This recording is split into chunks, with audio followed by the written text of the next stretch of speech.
that's another thing. It's all a matter of preference. So I've seen a lot of agreements that say, okay, before anyone can file suit, you have to do a mandatory mediation. And that sounds good because it's like, well, before you can jump into litigation, you have to give your best efforts to resolve it.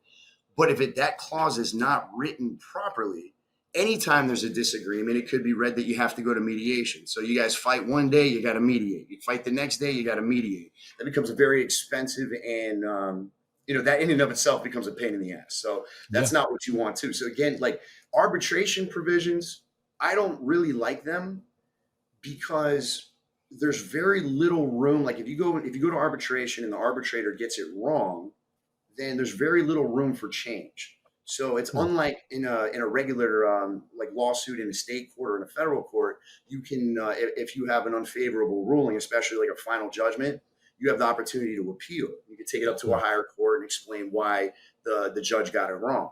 With Hmm. arbitration, there's not as much room for that. So if it's really one bite at the apple. So if the arbitrator makes a decision that's unfavorable, you're pretty much stuck. Now there is opportunities to appeal or to have things reconsidered, but it's just not as prevalent. It's not, you don't really have as big of the opportunity, and there's also very strict timelines.